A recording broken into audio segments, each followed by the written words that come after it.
Welcome in to another edition of the JMU Sports News Podcast. I'm Bennett Conlon, joined by Jack Fitzpatrick. Jack, how are you doing? I'm doing fantastic on this Monday. How are you today? I'm good. man? I'm good. Yeah? Oh, yeah. You know what would make today even better? It could go so many ways with this. Minuteman beer. That's true. It is a Minuteman Monday. $3 Minuteman pours at the Valley Collab House, 3-notched in Harrisonburg. Great spot. Yes. Tomorrow, they've got half-off cases, as they do every Tuesday, and, of course, on Friday, First Tap Friday. A new brew every Friday is released. I don't know how they do it. People keep wondering, how are they doing it? Much like the thousands of people in your email saying that's exactly right. People email me and they say UVA shouldn't be in the tournament. JMU should have that spot. And also, how do they keep doing this with First Tap Fridays? And I don't know the answers to either, but they're right on both accounts. It's incredible. It's pretty amazing. And something else that's really amazing is the fact that BetOnline continues to be your number one source for all of your basketball wagering needs, including pro and college hoops throughout the year. With up-to-the-minute odds, stats, trends, everything like that, you can follow your favorite team's path to the playoffs with in-game live betting, contests, and all the best player props. I don't know why I only did that like in one breath. Experience the world's best wagering platform anytime from your desktop or mobile devices. Head to BetOnline today to become part of the team. And remember to use promo code BELIEVE. That's promo code BLEAV for your 50% welcome bonus on your first deposit. BetOnline, where the game starts. And where marriages start. There's a reason Christopher William Jewelers has been voted best of Virginia year after year. It's not just one thing that sets us apart. It's everything. It's the selection, extensive and unmatched, with every engagement ring, loose diamond, and fashion jewelry chosen for quality and brilliance. It's the service. From our diamond experts to our master goldsmith, our team shares a passion for what they do, and it shows. It's the atmosphere, both glamorous and laid back. See for yourself why people can't stop talking about Christopher William Jewelers in Harrisonburg and Weir's Cave. I love that read. Who doesn't? Rolled through the advertisements, probably the quickest we've ever done it here on the JMU Sports News Podcast presented by BetOnline. Are you ready to dive into a loaded episode today? Always. Where do you want to start? Let's start with the men's basketball boys. Man, you are following my outline to a T. I absolutely love it. You're very welcome. All right, men's basketball. They survived the scare against Georgia Southern. A tale of two halves, whatever cliche you want to use, they pull out a win. It wasn't pretty for 20 minutes, and they nearly destroyed any chance of bubble watching that we wanted to do because, I mean, essentially, it almost acted as a loss the way it's a close win against Georgia Southern. But what were your kind of main takeaways? And then we can just kind of riff from there. Yeah, they played, 80 minutes of basketball last week, and 60 of them were awesome, right? They demolished Marshall on Wednesday in one of the more complete road games they played all season. Great win there. They boost sort of their metrics a little bit because they won by so many points. And then they just have an awful, dreadful first half against Georgia Southern. Down 15 at the break. They're down 19 at one point. Then they outscore them by 21 in the second half, win by 6. I thought it was super gritty. I thought it was impressive the way they came back, showed a lot of character. awesome win in that regard.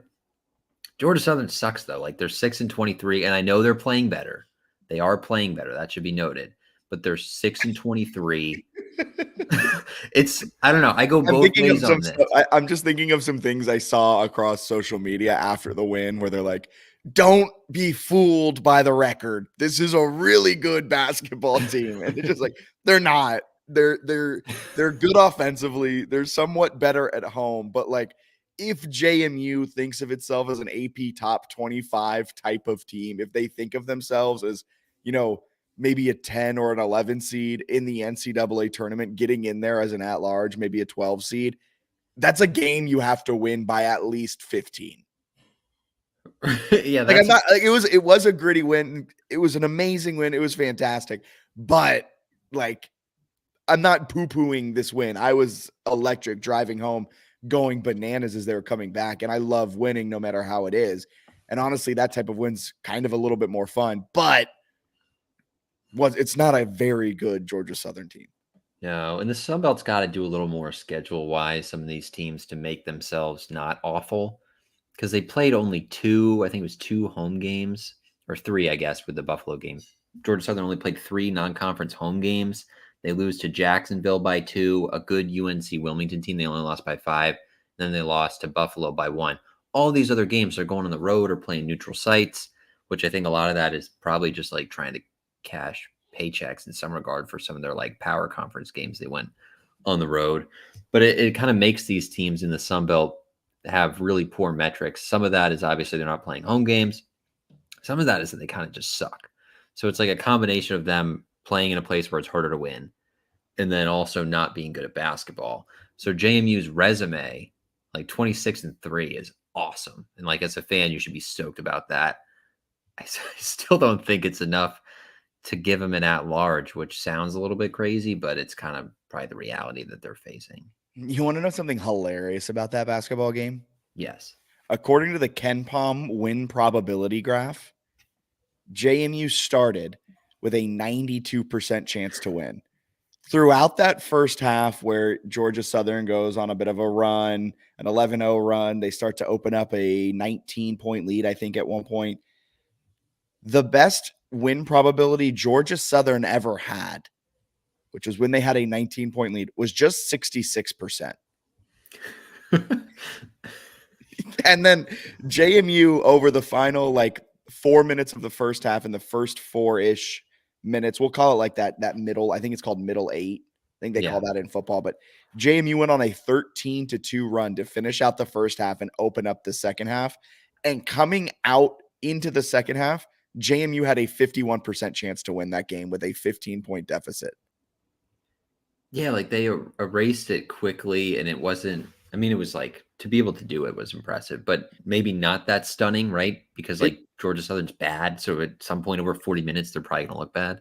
Well, that's also kind of my point, where like the metrics love JMU so much in this game and also hate Georgia Southern so much that you're trailing by 15 at halftime, and the metrics give you a 51% chance to win. Yeah, it's like still a coin flip, which is hilarious. Like a little better than a coin flip, if we're being honest. Like it's insane. Yeah, I think it speaks right to JMU playing great basketball all season, but then also like Georgia Southern's not good, right? There were some people who were trying to be like, nice, that's a big time win. It's not a big time win because of the opponent. It was the way they did it that showed some like resolve. But overall, winning by 6 at Georgia Southern is not particularly impressive. Georgia Southern, though, like we said, kind of in the 3-Notch Weekly preview last week, and we'll bring it up again here, oddly good at home. They took Buffalo, which isn't a great Buffalo team, but Buffalo's like actually Buffalo's a lot worse than Georgia Southern. Never mind. I thought Buffalo was a little better than Georgia Southern. They took App State to OT, and App won only by 1. So if we're talking, comparing straight resume to resume, JMU's better than App. That's right. Justin Appson can't block that. He probably still would. Yeah, he probably would. But I think that just they survived the scare. It probably hurt their metrics. They went down in the net. They went down in every predictive measurement, but they got the win. And they now have, again, they've set the program record for most wins in a season. They're awesome. Like, I don't think it should be like misconstrued. They're awesome. I also don't think they're going to get an at-large, which makes me sad because they're good. Well, it's time for Bubble Watch. Okay, we'll bubble watch. Bubble Watch. Here we go. What are the odds? Have you been looking at the bracketologies? They're starting to slip in a little bit as one of those like last four in, first four out type of people. I think as of right now, for most bracketologies, they're on the last four out. I've seen them a lot so it's like so it would be what the first four out and then like your next four. So they're like in the group of 8 that's missing. Yes. And then some don't even have them in that. But I think that the issue is, and what people maybe are forgetting, even though it's pretty basic logic, is like, okay, you blow out these next 2 teams, you win a couple of Sun Belt tournament games. If you lose the final, you're losing another game. Like, that's going to hurt your metrics. It's another missed opportunity to get a nice win. Like, if you win the Sun Belt Championship and you have this great resume with only 3 losses, you have an automatic bid. So it doesn't, like, the bubble stuff doesn't matter. So I think that's the problem. Among the problems is, like, you're on the outside looking in, and theoretically, when you're talking about the at-large, like, you're still going to lose another game without really picking up any good wins, because you're not going to see App State until the championship, because I think Most it's likely. Right. Is it firm with that, or is Troy? I guess Troy still technically could. No, I don't know that they could. Well, I guess if App State loses their last, you 2, talk in JMU circles wins. here for a second. I'm pulling up the bracket so we know it for sure. It's theoretically JMU could get the 1, and App State could slip to the 2. Wait, So just then look at your screen now for our podcast listeners on Twitter and everything. Here it is. Yeah. Oh, I just don't think so they would need App to lose both of their final games, and JMU would have to win both of its final games to get the 1, because they lose the tiebreaker. So realistically, App's the 1. JMU and Troy could theoretically flip-flop 2-3, but that doesn't really matter, because you would still you're in the bottom bracket. Yeah, you would still play them in the semi. So as it stands now, let's kind of, this is great podcasting. We should have been prepared for this whole discussion. I completely forgot to even look at the standings. Here's the standings for Sunbelt as it stands right now. App would be the 1, JMU would be the 2, Troy would be the 3. So that's essentially all locked up. If JMU wins these final 2 games, they will be the 2 seed. Troy will be the 3 seed. But like you said, that doesn't matter much. The 4 seeds, Arkansas State, they're at the top of the bracket. 5 is Louisiana. 6 is Southern Miss. Georgia State is 7. Marshall is 8. South Alabama is 9. And ULM is 10. So if you are JMU with the 2 seed, you would be playing the winner of ULM. I think it's like Georgia State right now. And Georgia State. So that's the issue. So you would win, let's say it goes this way, and it's like all the top seeds keep winning. You beat Georgia State and Coastal Carolina in the regular season to end those 2. Then you probably beat Georgia State again, or maybe it's someone else, right? Maybe it's Marshall. And then you would beat Troy. None of those teams are actually good. Like, none of those wins move the needle at all. At all. So you can move it in terms of like your margin of victory. You can improve your metrics in that regard, but you're not moving the needle with any of those wins. And then you look at the quality wins for JMU, and the one that sort of stands out the most is Michigan State. Michigan State's got nice metrics. They're 17-11 though, 9-8 in the Big Ten. They're like a 9 seed. Yeah, they're not, which is a bummer, right? Yeah, and about up top though, I do want to bring this up. App may trip up. JMU could easily trip up too, because there's Troy, the 3 seed in this tournament. But App, they'll face the winner of Marshall, South Alabama. Not really world beaters, neither one of them. So you would assume they win that. Then they're playing either Arkansas State, Louisiana. I mean, let's be honest, it's probably one of those, because they're not playing Georgia Southern or Texas State. That, I think, is actually way more of an intriguing storyline than Bubble Watch, which, sadly enough, like, it's fun to think about the at-large potential, but I just don't see it happening. The possibility of App State getting tripped up by Arkansas State and Louisiana, who I think are actually probably playing better basketball than Troy right now, especially Arkansas State. Arkansas State is doing some big stuff there. Yeah. So if you have that, maybe you're playing for an automatic bid against Arkansas State. instead of App State, which I think the matchup's more favorable there. That seems like a decent setup if that happens. So I think that's almost more intriguing than the at-large possibility. But Do you think it's a foregone conclusion that JMU has lost the Sun Belt tournament if they play App State in the final? no, I think they could definitely win that game. I just think it's all in on Pensacola. I think the bubble watch mentally for fans, we should just turn off because there's really nothing they can do to have I don't think they just have enough quality wins. Like their strength of schedule is outside the top 300. I'm going to keep throwing stuff at you here for a second. Ready? Yeah. What if you win your next, what would it be? Your next 4 games Okay. until the Sun Belt tournament final. You win them all by 25 or more. Then I think it gets like somewhat intriguing. I just don't think they're going to win them all by 25 or more. Okay. Right? But like, Yeah. so it's not necessarily the door is closed on it. They just need exceptionally dominating performances from here on out, then lose in the Sun Belt tournament final. Does it matter in your mind, or do you think so? Because I know you take in a lot of bracketologies. Does it matter who they lose to in the Sun Belt tournament final? Yeah, I think App is like the only one you could lose to. Okay. Because they would be on a neutral floor. I think that'd be quad 2. Where if you're looking at anyone else, it's like quad 3 probably on 4. A neutral, maybe even quad 4, depending on whatever happens. How important is it then for Southern Miss's game? Because right now that game is teetering between quad 3 and quad 4. How important is it for that to stay a quad 3 game? You don't want that to go down to quad 4. That's big. I mean, the more I look at their schedule, like I had kind of convinced myself, I was like, oh, they could find a way to get in as an at-large because they would have 30 wins in this scenario. What, they'd be 30-4. I mean, that's good, obviously. Is it? I just don't think it's enough because like the Michigan State win, right? Best win by far. The second best team that they played this year is App State. So in this scenario, the second best team they played this year, they got swept by 3 times. Yeah. And I think so maybe Akron wins the MAC championship and you have 2 wins over like NCAA tournament teams in Michigan State and Akron. But let's say App State gets in, Akron doesn't win the MAC. You're 1-3 against NCAA tournament teams, and you would be, 29-1 against non-NCAA tournament teams. I kind of feel like an NIT team to me.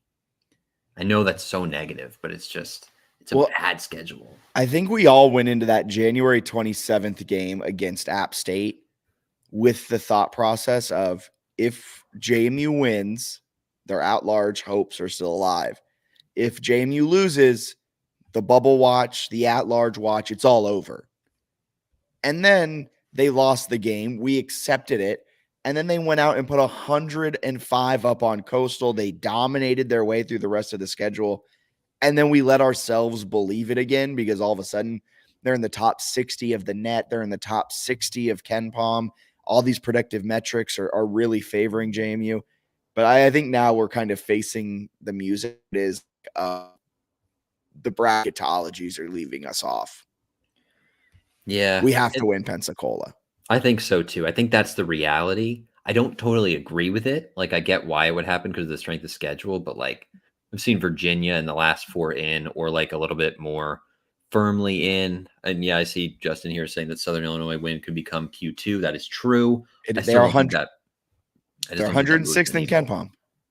That would give you 2 quad 2s and only 1 quad 1. I saw a stat the other day that like I think 4 teams have gotten in before the at-large with like less than 2 quad 1 wins. So you'd only have the 1, and it would be Michigan State on opening night. It's just kind of a hard stretch. But maybe if you have Southern Illinois, a lot of things break your way. Possible. I just think the third app loss would be kind of crippling. I agree. It's going to be tough. I'm very intrigued to see how it plays out. I will say, third time's the charm. They also, I'm interested in your thoughts on this. Okay. But like I've watched Virginia play a few times. I watch JMU all the time. You do? Like based on KenPom, they'd be favored on a neutral floor. Like I think JMU, eye test wise, is absolutely deserving of a spot. Like they're good.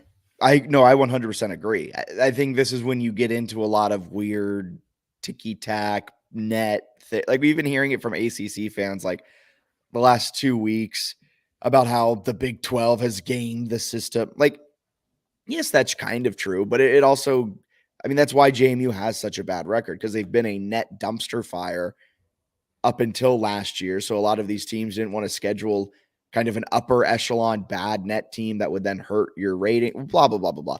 JMU eye test is a very good team. End of story. They'd beat UVA on a neutral site. They'd probably beat a lot of other like fringe bubble teams, but they just haven't been able to prove that because their non-conference schedule was so bad. And it's, I don't think it's no one at JMU's fault. I don't think it was a JMU scheduling issue. I don't think anyone wanted to play a team that finished last year like on the upper edge of a Q3 loss. It's just such a You know, tough spot, yeah. such a tough spot. And they got screwed a little bit with like the Sunbelt MAC Challenge. You got paired with a Kent State team that you thought was going to be really solid and just turns out to kind of stink. Like that would have been one if they were fringe top 100 that you're looking at with Southern Illinois, where maybe that's, especially because that was a true road game. Southern Illinois was neutral. Yeah. That could be quad 2. Instead, it's just not. Yeah. That's a quad 4 right now, right? I think 3, maybe it's 3 or 4. Yeah. They've got a lot of 4s. They have a lot. I think they're 18-0 in quad 4. Yeah, it might be. They're getting close to like 20 quad. It's a lot of quad 4 wins. Sunbelt stinks. I think that's the other thing about this. Like really bad. The reason why all of these teams that are like hovering around 500 on the season, that are these like single digit at large teams, like a Michigan State that's hovering around 500, can get in as like a 9 seed, an 8 seed, something like that, because they're playing quad 1 games night in and night out in their conference. Like it is a true bummer that the Sun Belt stinks so much that their whole schedule has been Q4 in conference play, except for like 3 games, 2 of them against App. It's so tough. Yeah, it's they're really good at basketball. And the thing, I've been a little bit of a downer here, but I think if they get in, I think they're going to win at least a game. I do too. I think if they get in, they are I actually think if they get in, they're the trendy Cinderella pick. Probably, right? It'd be, if they win out, they'll have, what would it be, 31-3? So with a win over Michigan State, like that's a very easy 10, 11, 12 seed to and advance. Then you have a power 5 forward and TJ Bickerstaff. You have an experienced backcourt with Michael Green, Terrence Edwards, Julian Wood. You have the makings of when, they get up on TV on ESPN on Selection Sunday and they're like, okay, we're filling out our brackets live on air. JMU kind of has that name recognition from early in the season that they're like, this is like Colgate was like 3 years ago when the net loved Colgate and they were like, this is the team that's going Sweet 16. Yeah, gosh, they're playing so well. Bickerstaff, I think he had 17 and 10 against Georgia Southern, was perfect from 2-point range. I guess he took a 3 that he missed according to the box score. Don't remember that. I think I blacked that out.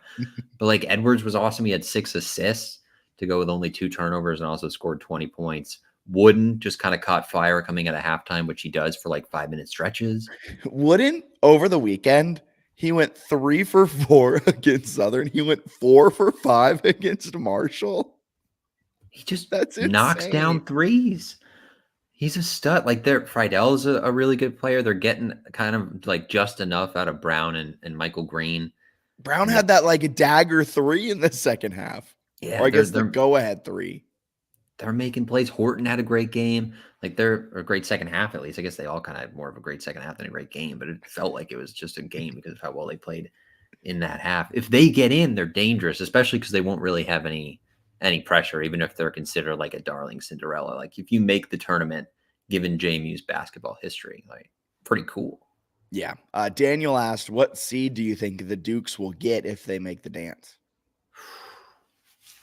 I keep giving broad like 10 to 12 range.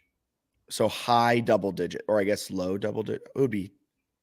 Yeah, I couldn't see anything worse than a 12, assuming they win out, right? If you like lose the last 2 regular season games and then win the Sun Belt tournament, it would be a little bit different. But win out 12 seed.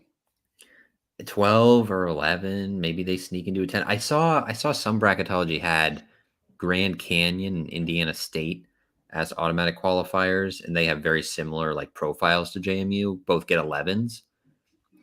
There are a lot of like winnable games against 5 or 6 seeds. So that would be, if they get in, I think it's going to be an electric March. In worst case scenario, though, I think they make for a fun NIT run, but they're good at basketball. Let's all cross our fingers for a 12 seed in the Charlotte region. Yeah, that'd be cool. That'd be electric. 3-notch weekly preview. It's time for this week's 3-notched weekly preview. Hit the road, final time. They're finishing the season out with 4 straight road games. They won the 2 last weekend. They're getting ready for 2 this weekend against Georgia State and Coastal Carolina. JMU, they played Georgia State just a few short weeks ago. And by weeks, I mean really not that long ago. February 15th, it was an 83-63 win at home against Georgia State. We kind of talked about it then. It's a favorable matchup. Georgia State has defense and offense. They're 204th in KenPom. JMU's defense should be able to shut down Georgia State pretty darn easily yet again, and their offense should be able to find a rhythm. Although Georgia State, kind of a good team at home, not necessarily dominant, but I don't think they're as weird as Georgia Southern. Are you expecting anything crazy out of that game, or? Not really. This is kind of the one. I think this is the one that we pegged as like the Terrence Edwards ideal matchup where like they can't force turnovers and defend twos. Yes. And he had 28 points last time. So it kind of feels like another one where and it's in his hometown and TJ Bickerstaff's hometown. Like there might be more JMU fans that are their family in attendance in this game rather than if football's any indicator of how the Georgia State attendance is going to be. Yeah. Yeah, that's an interesting point too. You could sort of see that in the Georgia Southern game where it wasn't like, oh, wow, this road crowd knows they're playing a really good JMU team and they're amped. It was like, oh, this place is dead. So if they can bring their own energy, and I think they will, like you mentioned, with those hometown connections, it'll probably go pretty well for them. I'm hyped for Coastal. I think they run the Chanticleers out of the gym. I agree with you. I love that you're hyped for them to beat up. I'm just really excited to finish out football the last 2 years with just dominating wins over Coastal. And this year we can finish out the regular season sitting back and watching JMU take it to the Chanticleers yet again. Coastal's defense ranks 328th in the nation. They do nothing well. Coastal Carolina's offense ranks 272nd in the nation. They turn the ball over a lot, like a lot. They don't shoot it well. They have a sub 50% effective field goal percentage.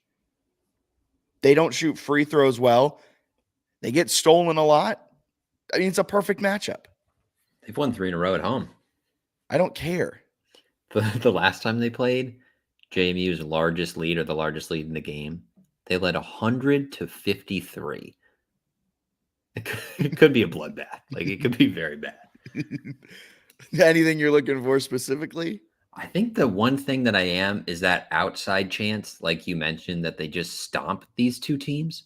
Like Georgia State, I think KenPom's got that as like an 8-point spread. If you win that one by 20 and Coastal Carolina, which has a 15-point spread, by like 30 or 40, you actually get kind of interesting going into Pensacola, where I think they would be included on the like most brackets that have them as like the near out.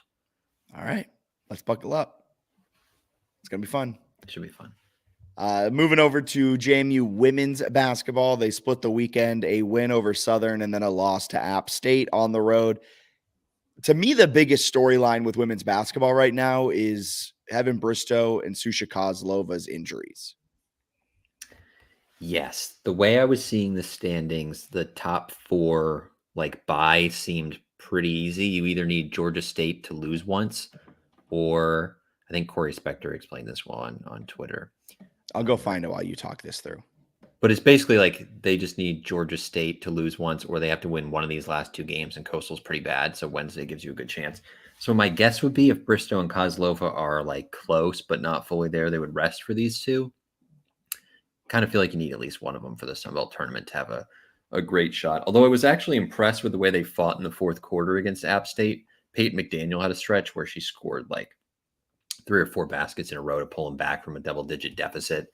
She was just sort of like grabbing the ball on a rebound, running all the way up the court, going just past the 3-point line, then going immediately into a step-back move and like swishing threes. It was pretty electric to watch. So they've got the firepower there if they can get one of those 2 or maybe both of them back to, I think, contend for the Sun Belt title, which is would be a decent year. So Corey Spector at Corey_Spector5. Great follow. Highly recommend you go check him out on Twitter if you're not already doing so. 2 games remaining. Women's basketball is 2 games in the clear for a top 4 seed.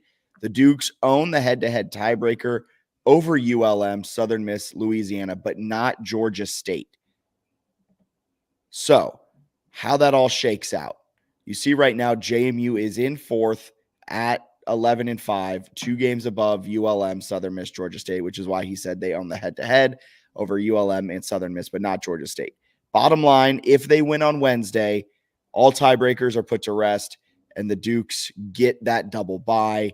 If Georgia State loses to Marshall, they get a top 4 seed. Even if JMU would be tied with Southern Miss, Louisiana, and or ULM, the Dukes own the tiebreaker over all 3. The Dukes can finish as high as 3rd and as low as 4th, essentially. So you win 1 game or Georgia State loses 1 game, you're good. Yeah, so should be good on the top 4. I guess the big value you could get theoretically is if you get the 3, then you don't have to play Marshall until the final, because that's obviously a tough matchup. But Troy, I think, looks like they're in the 2, also very good. So kind of whoever you get in the semifinals and finals, if you're able to get there, they're both going to be really good at basketball. Yeah, and at the end of the day, you need your two of your better players back. Yeah, and you could see like the defense was kind of looked a little bit tired at times against App State, which missing 2 of the best players on your roster, the rotation gets a bit shorter. That kind of makes sense. It's hard to win road games. It's really hard to win road games if you're a mid-major without 2 starters. Yeah, 100%. Who do they have this weekend again? Remind me. You got the Wednesday game against Coastal, which I think is probably the most winnable, and then Friday you play at Old Dominion, which I think Old Dominion right now is right there in the 3, if I'm not mistaken. So my guess would be that game would decide the 3rd or 4th seed. Awesome. Do you have anything for news or snooze, or do we pass that today? Skip it today, folks. Whew, no storylines, no quotes, nothing big. You know what? No It's a big storyline. You know what's a big storyline that you could have included? JMU lacrosse ranked number 2 in the latest poll, their highest ranking since 2000 when they were ranked 2nd. They're behind only Boston College, the team they beat in 2018 in the national championship. Big time ranking for JMU, who's coming off of a win against Albany, the Great Danes. I almost said the University of Great Danes. Over Albany. They played that game without Isabella Peterson. Yeah, she got a red card, I guess, against Towson. Got fired up. Insane to get a red card. But it didn't matter. Maddie Epke does what Maddie Epke does and scores lots of goals. So JMU pulls that out. They now move to number 2 in the latest polls. They're still undefeated. A big time win for them. Yeah, they've scored at least 15 in every game so far this year. Is that good? Which is quite a lot. But then also to lose Peterson halfway through the Towson game, not have her against Albany and score a combined 41 goals in those 2 games is they're scary offensively. Defense seems like it's coming along. It's early, but national championship aspirations. Big time. This team is looking dangerous. This team looking almost a little better than maybe that 2018 squad. Although that 2018 squad was loaded, but so's this one. It's pretty wild. I feel like I don't appreciate this enough personally, that they won a national title, continued to be like pretty solid, and then a few years later have built themselves up again to be a national title contender as like a right? With like the Olympic sports, the power conference stuff is a little bit dumb. But Shelley Clay is not like she's making like 30 million a year or 5 million a year or any millions a year. Like doing pretty darn good with the resources they have, the salary, all that stuff, the NIL, which is limited. It is insane. Like we always talk about it when we bring up lacrosse being like, is this the best team on campus? Like, I don't think it's an argument. I think they are the best team on campus. I don't think it's particularly close. And I don't think we ever can conceptualize actually how crazy it is. This is like This is like them winning a national championship in 2018, never really going away and playing with like the blue bloods of the sport year in and year out. They nearly made a run last year. You went up to Syracuse. You got out to an early lead. You battled with the Orange. And then you retool and you come back and you will have you're number 2 in the nation. Could you imagine men's basketball, football, women's basketball, any sport being number 2? You're this. I know polls are a little wacky and you can't put too much stock into them, but they're the second best team in the nation, according to, I think it's the IWLCA poll. It's nuts. It's just absolutely nuts. It's a chance to be just like bar none the greatest sports year in JMU history. It's a little early, but like football did some incredible things. What men's soccer is really good. Volleyball and women's soccer both got at-larges too. Yeah. A lot of at-larges. You got men's basketball could potentially make the big dance and make some noise in there. Women's basketball could also make the dance. Swim and dive won a league title. If lacrosse goes out and wins like a national championship in the spring, oof, Buckle up, Buttercup. what a year. What a year. You know who else is having a fantastic year? Are you about to apologize? Our friends over on the baseball diamond. They're coming off of a weekend sweep. You see that lower third? For our podcast listeners, JMU baseball. Time for Jack to apologize. Hell no, not yet. I think that's correct, right? So they're 5-3. They swept Fairfield. They got the win over Virginia Tech. So they did go. We were talking, if they beat Virginia Tech, won the series against Fairfield, you'd be like, all right, pretty cool. They swept them. Yeah, it is cool. It's really awesome. Fairfield they were picked to win the NEC. As we all know, the NEC, the Northeast Conference. They might be in the MAC. Are they in the MAC? I can't remember. I've been looking up so many random teams in their conferences, but whatever it is, it's like not. They were picked to they were picked to finish first in their conference. Cool. They haven't won a game yet this season. It's early. But Daniel Merriman, he does point out a very important thing. The bats are going crazy to start this year. That's very true. They're batting .311 as a team to start the season. They have 3 different players batting .400 or better in Wyatt Pfeiffer, Ryan Dooley, and Coleman Calabrese. I mean, that is fantastic. Fenwick Trimble is like their big bat in the lineup. He's one of the guys projected to be an MLS. I cannot talk today. Bennett, take it over. They've got MLB prospects on the roster. Trimble's the guy. They're good. I can't talk. But it's early. It is early. Trimble batting .290. He has 2 home runs. Brendan O'Donnell has 4.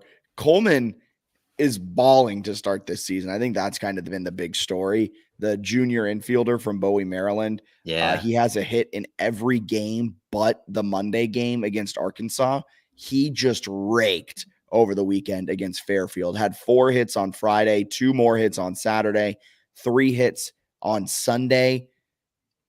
He drove in 3, 4, 5, 6 runs, had 4 home runs over the weekend. I mean, he was the whole offense for JMU. Virginia Tech game was awesome too. They jump out to a 6-1 lead and then blow it, trail 7-6, tie it in the bottom of the 8th on I believe it was a bunt single with the bases loaded. Very normal stuff going on in Harrisonburg to tie the game.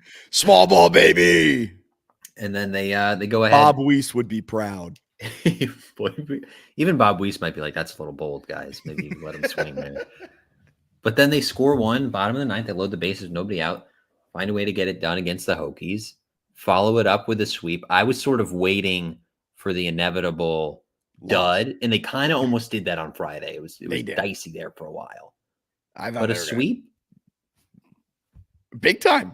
Donovan Burke on that midweek game against Virginia Tech was lights out. He was the reason they were able to build a 6-1 lead over the Hokies.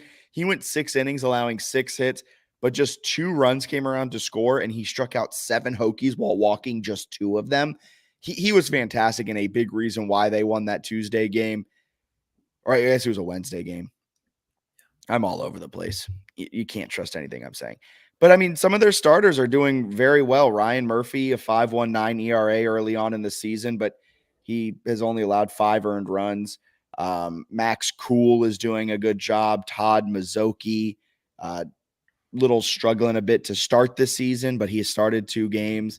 He started, what was it, the Fairfield game? Yeah, the Fairfield game where that Friday where they hit him around a little bit. And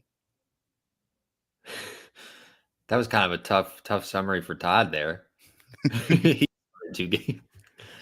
But no, yeah, he's off to a rough start with the first 2, but I think they've thrown him early in those series. I imagine they think he's a Friday starter, yeah.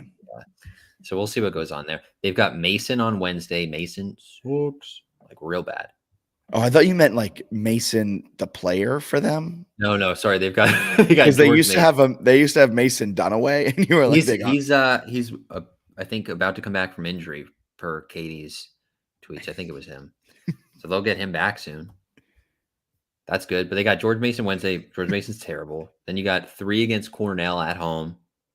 Cornell, I think, took 1 from Georgia Tech in its opening series, but they're projected to finish toward the bottom of the Ivy League. You're looking at least 3 or 4 there. You might want all 4. Then you got VMI, Richmond, East Tennessee, Niagara. It's a winnable start. It's a great start. We have listener questions later. I'm going to do Dom's now for you. I think they have 11 games, I believe. Yeah. Yeah, 11 games between now and the start of Sunbelt play. How many of those do they need to win heading into league play to, in Dom's words, feel good about the trajectory of the team this season? So those games you kind of just went over, but it's at George Mason, then a home series, 3 games against Cornell, then back-to-back midweek games, Tuesday, Wednesday, March 5th and 6th, VMI and Richmond. Then you hit the road to Johnson City, Tennessee, against ETSU, then Niagara, a Tuesday, Wednesday, midweek mini series. You got to win the Cornell and ETSU series. So let's say at least 4. And I think you got to win all the midweeks. You give them 9. Crazy for that. 9-2. Yeah. I was thinking like 8-3. Yeah. So 8-3, 9-2. Better than that. I mean, like, yeah, if you drop a game here or there or whatever, but like, I think the only one you can drop is Richmond. Yeah, because these teams are not great. So then is this one of those situations? I feel like baseball's RPI is real effed up, where like you can win a game and it still hurts you at the end of the year because the team sucks so bad. Kind of, yes. Yeah, like so they're not positioned to be an at-large team. This is such a bad non-conference schedule that there are. Well, I mean, actually, I take that back because in the Sun Belt, you actually have like good games. And they got Virginia Tech and Arkansas. Yet you lost 3 of the 5 games of those. They battled against Arkansas. You think the committee's not going to say, whoa, 6-4 loss? That's one battle on the board for the Dukes. I will say I'm not going to fully apologize, but I'm very happy to see that they're playing this way, that they're coming out well. I think for me, their offense is outperforming the expectations. I'm really interested to see how the pitching staff holds up and how the pitching staff does. We won't really get to see it, I think, that much in non-conference play, but I'm very excited to see how the pitching does once conference play starts. That even goes over to the lineup too, because they're not facing high-end pitching right now.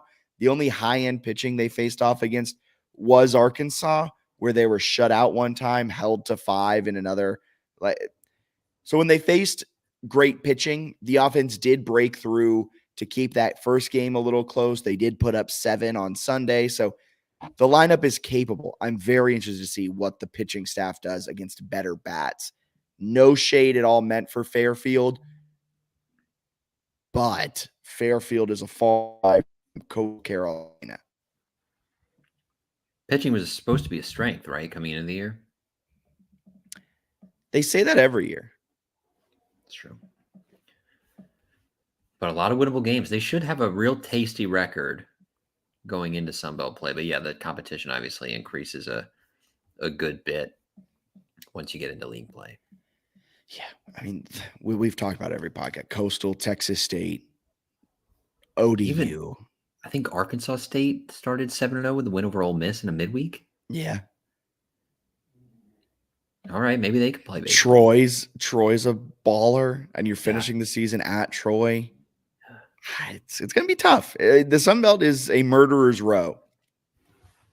I'm excited because 5-3 is better than I expected. It's much better than I expected. I'm waiting with bated breath, though. I think that's fair. It's still early, and it's almost more concerning that they have such an easy stretch where like you just can't stumble much here for 11 games, which is kind of hard. Especially in baseball. Yeah, well, especially like it's cold, and I can't imagine there's going to be like droves of people watching them play Cornell. So you kind of got to like bring your own energy even at home. It's tough.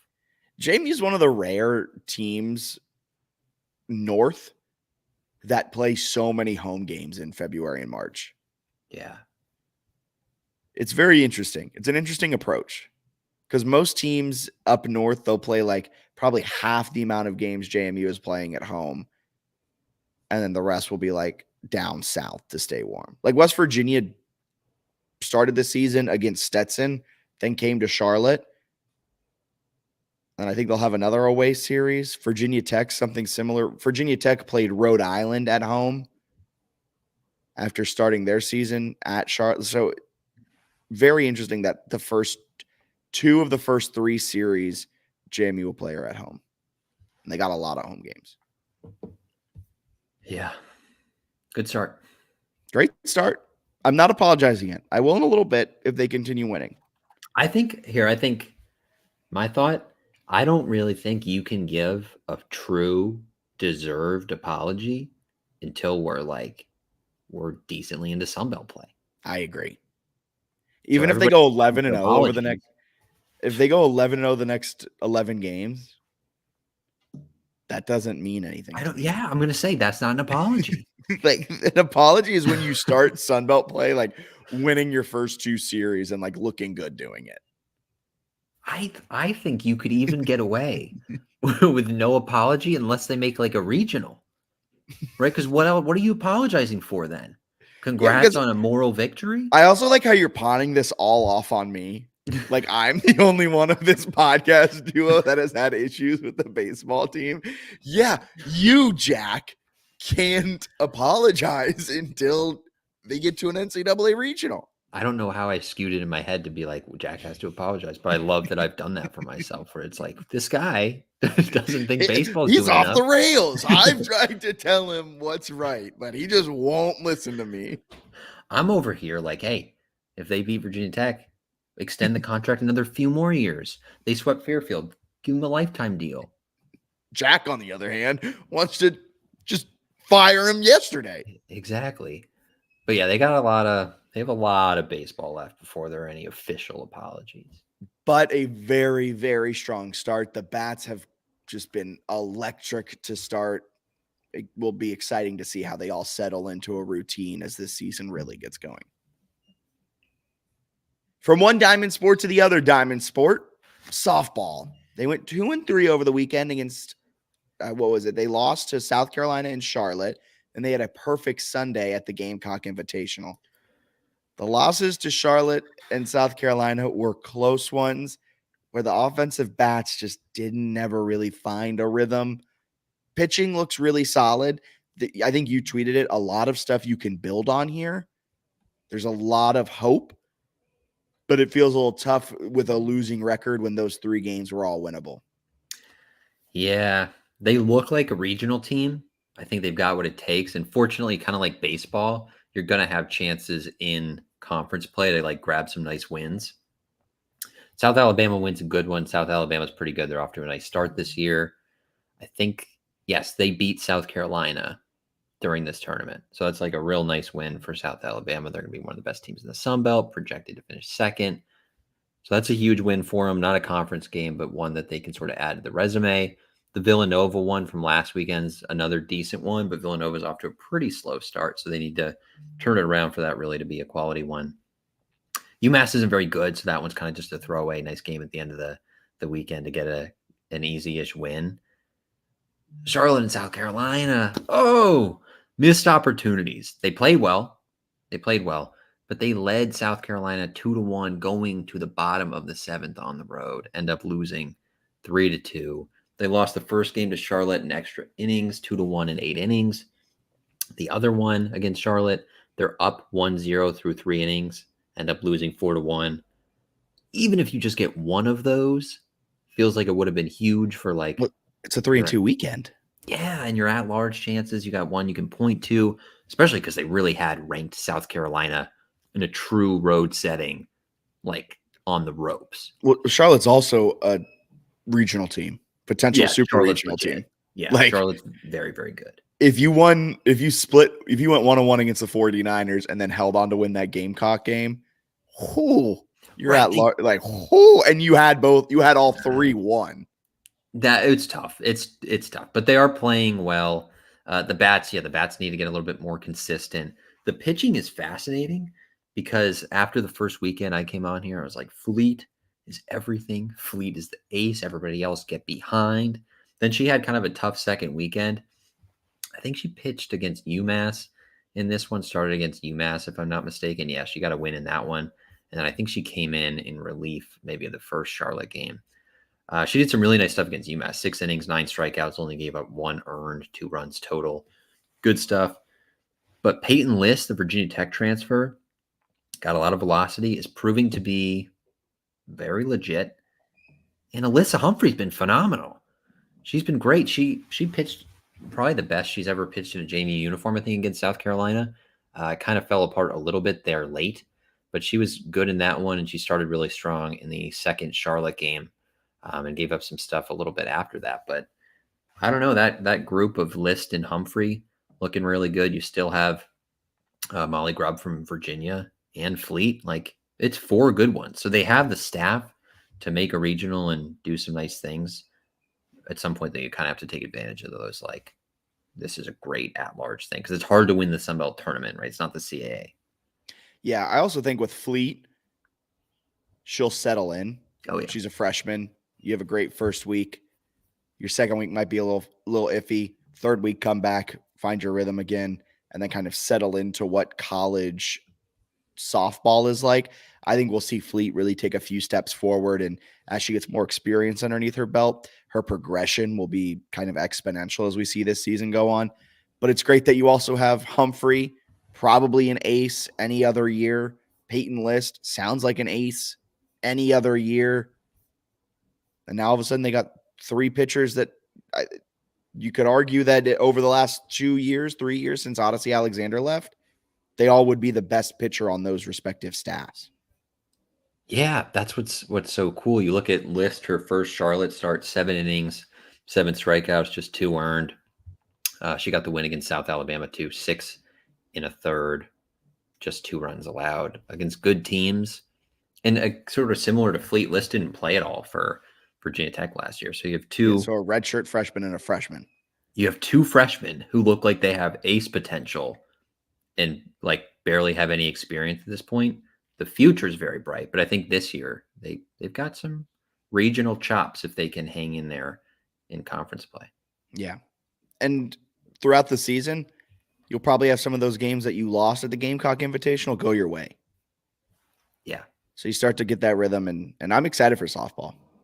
They look fun. They look fun and good. They're up in my neck of the woods, March 19th. They play at Maryland. Might have to get myself there. You heading to College Park? Might have to, weather permitting. Weather permitting. All right.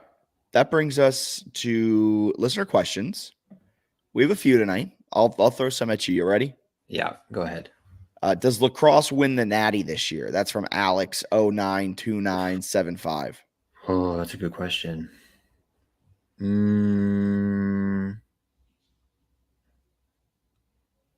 Yes, why not? Bold. Okay. I'll say yeah. They look feisty. I would agree with that. Next question. Who will be the backup quarterback out of fall camp? Daniel Merriman's right back into football. Okay. I think I would say Alonzo Barnett, That would be my lean, just because I feel like he's maybe the most talented. I just keep thinking back to last year when he won the starting job, and it breaks my brain a little bit. I agree 100%. You're kind of like, he was supposed to be like the second coming of like the savior of this school. We talked with his coach, and he was like, it's going to be tough to get him off the field if you ever let him get on it. And that was pretty easy. So fast, man. It wasn't even a full game. That was crazy. We don't talk about that enough. Well, I don't want to poo-poo on his collegiate No, career. just clearly Jordan McLeod was good at football. Like very good at football. Like not just good at football, like very good at football. And now the best part of it all, he's not on a team. I wish we were deranged enough to stick to our take that McLeod was the guy through the Bucknell game. Can you imagine that if we're just like, I feel like Cignetti's off, and we ended up being right? That would have been crazy. That would have been epic. But it is insane that this is the Jordan McLeod career arc. Comes in after going to 2 schools, destroying one of his legs, forcing him to be out of the sport of football the year before he came to JMU. Comes to JMU, is the presumed starter, loses starting job to Alonzo Barnett. Alonzo Barnett has maybe the worst half of football against an FCS team in a decade. Gets benched. Jordan McLeod goes in, balls out, has a touchdown on 3 of his first 4 drives as JMU. Next week, helps orchestrate a 12-point comeback against UVA, the first time JMU had gone to UVA and won in over 40 years. Goes on to be the Sun Belt Player of the Year, leading JMU to the craziest success they've ever seen at any level of football ever. Decides to enter the transfer portal after Kurt Cignetti leaves. Is now not on a team. That's insane. Like, what a crazy journey. I also think I'm interested to see Barnett's growth, because I feel like his coach was telling us that he's like this great leader and is like, and all he's that loved kind of in stuff. the locker room, it sounds like. Feel like he's going to vibe with Chesney really well. Yeah. I think because you only got Morris for 1 year. Yeah. And Barnett is a redshirt sophomore this year, so he'd be a redshirt junior next year. If Chesney stays, he may be the guy. Then you have 2 years of Barnett. Fascinating quarterback room. Billy Atkins is still there. Brett Griffiths is still there. Might have transferred years ago. He's still there. Came in against, was it Marshall when he came in for like a part of a drive? Yeah, and had an interception. Whatever he did, he came in. He threw a screen pass over somebody's head, but he has that cannon of an arm. And then we got Griffiths. Arguably the best arm that Cignetti's ever seen. I've heard reports saying that. Whoa. We're turning around like crazy at camp, man. Getting whiplash out there. There was a question. Where is it? Is McLeod at Duke as of now? I don't know if that career arc took you through it. He is not. He's not declared anywhere. I think the music has stopped until the spring, and he's without a chair. I want him at Texas State in that offense. I think that'd be sweet if he like balled out there. They don't win the Sun Belt, but he wins Player of the Year again. That'd be awesome. That'd be hilarious. We'd have to look up the last time a player, if that happens, which is a big if, we'd have to look up the last time a player won Conference Player of the Year for 2 different teams in consecutive years. Yeah. That'd be historic. I think that never has happened. Okay. Joey Needham, which team outside of, we're just talking about an extreme hypothetical. Joey Needham, which team outside of the top 4 seeds do you think presents the biggest challenge for JMU in the Sun Belt men's tournament? I'm going to hit you with my take first. Yes. Georgia Southern, if they make it in. I actually kind of like that take. I was all poised to say Arkansas State, but I guess they've like played themselves into the 4 seed. No choice to. Oh wait, the 4 seed.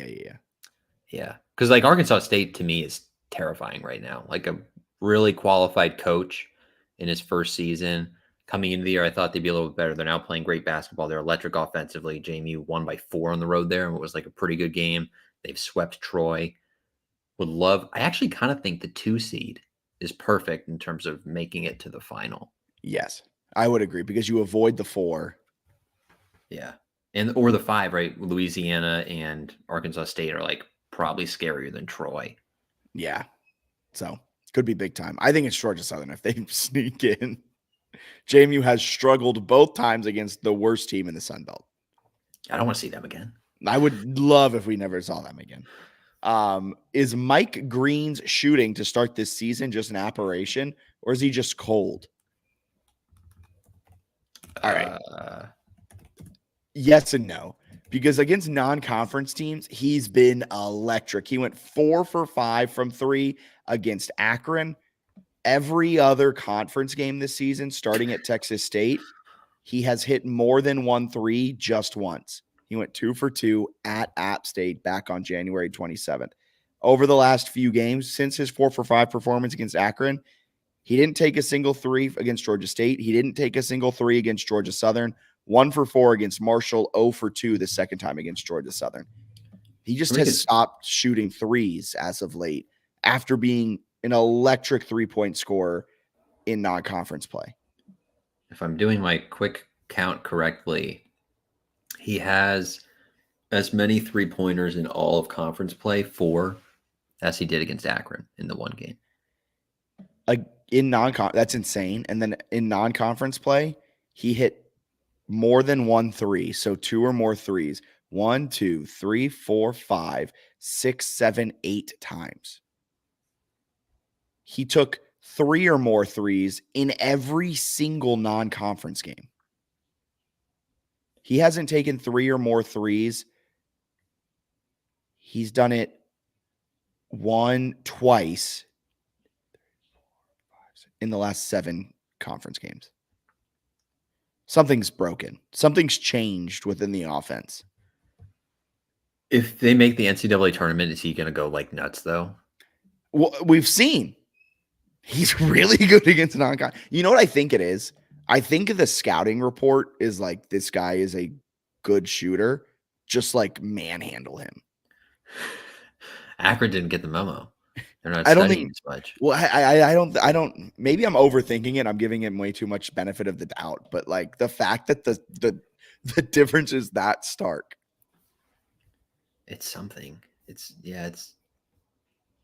definitely surprising. So I wouldn't say his shooting's an aberration. I think he's a darn good 3-point shooter, a darn good player overall.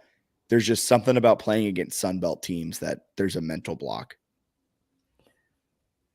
Yeah, who knows? They also have such weird flow with like, there are games where Green looks like he's the greatest point guard on earth. There are games where Brown looks like he's the greatest. There are other games where it's like, oh my God, you got to take that guy off the court and put in the other guard. I kind of felt that way.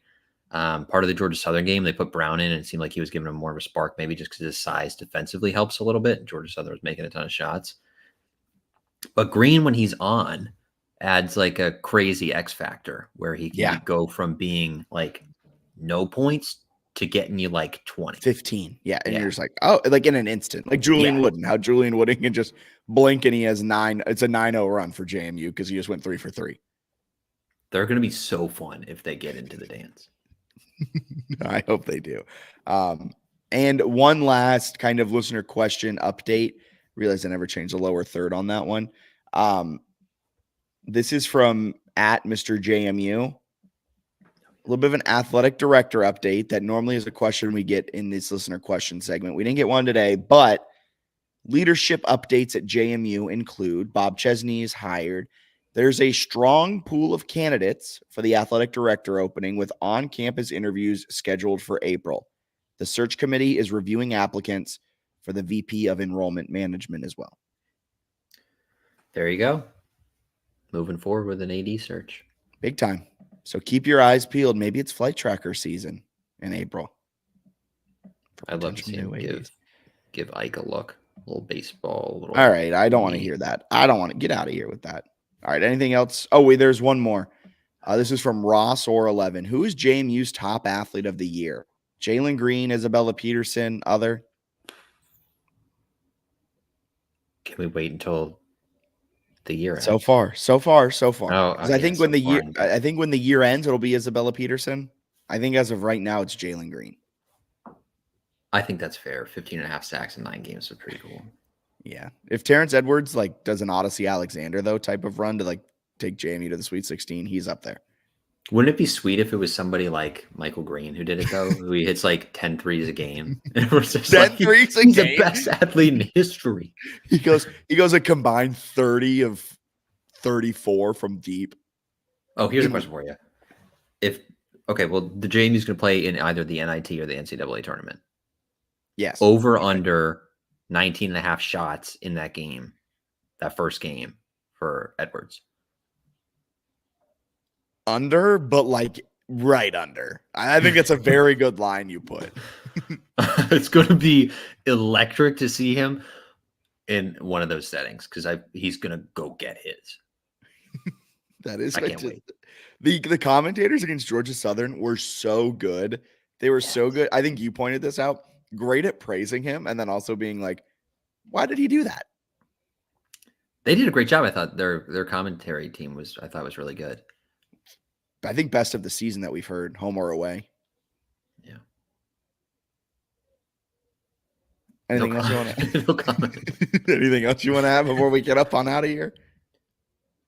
No, I'm just excited. I was thinking about this the other day. We got this podcast. Yeah. Next podcast, we'll be previewing the Sunbelt tournaments. Yeah. If you guys want to if you guys want to do our booking for us, let us know. No. If there's any guests you want to see for that Sunbelt tournament preview, maybe it's an App State person. Maybe it's just kind of an over. We had Nick Lorenzen from Mid-Major Madness on earlier this season. Maybe we bring him back. Or if there's someone else that you, the listener, want to hear from or see if we can try and get, DM us at JMU Sports News, or you can email us at jmusportsnews@gmail.com. Then the podcast after that one will know, because that Monday is Championship Monday. We'll know if they're in the field or not. Well, I guess if they have that at-large case and they lose, then I guess we wouldn't know. But like, we'll pretty much know. We'll have like a 95% chance of knowing. That's crazy. We're 2 weeks away from either you're in or you're out. Are you ready? I think they're going to do it. I believe in them. I think they're going to win Pensacola. And then I think they're going to win 4 NCAA tournament games, make the Final Four, and then they're going to lose to Georgia Southern. I think they're going to get an at-large. I think Georgia Southern is going to win the whole thing. Put your bets on it now, folks. Go to Bet Online, and you can place all of the NCAA tournament futures your heart desires. JMU to make the Final Four. I don't know if there's a line for it, but go ahead and throw $5 down. I bet they got it. Use promo code BELIEVE. That's promo code BLEAV to get a 50%. Would you bet JMU to let's do this as we finish out and we just ramble here for the final few minutes. I'm going to take you through each round and see if you're placing a futures bet on it. Okay. JMU to make it to the Final Four. I would do it just for fun. Okay. JMU to the Elite Eight. Oh yeah. I guess if you're doing Final Four, then you would. Then I have to do all of them. I did this backwards. I was hoping you would be no, and then do you think there's a legitimate chance that they're making it to the Sweet 16? Plus 11,000 on FanDuel. Sorry, Bet Online doesn't have it for JMU to make the Final Four. 11,000. 11,000. So a $1 bet would win a $100 bet would win $11,000. That's correct. So a $10 bet would win $1,100. That's right. So a $1 bet would win $111. 110. Oh man, I knew my math was getting out there and somewhere along the steps. South Florida has plus 9,500 odds, which is garbage because that team's going to get run out of the gym raced by Charlotte. I might put a responsible amount of money on that game. You should just come down to the Charlotte area to watch that game. South Florida, a top 25 team. They have literally no chance of getting an at-large. How does that make sense? It's February 26th. They're a top 25 team according to the AP poll, and they have no chance of earning an at-large. Well, Arizona State is number 9. On that one dude's bracket.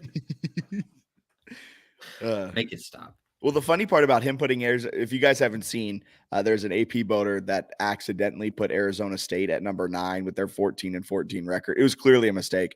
But everyone in the comments is like, he clearly meant Arizona. But the thing is, he ranked Arizona already at 6th. The replies were great. I saw someone else being like, he meant Auburn. They're like, Auburn's at 17. It's like, what?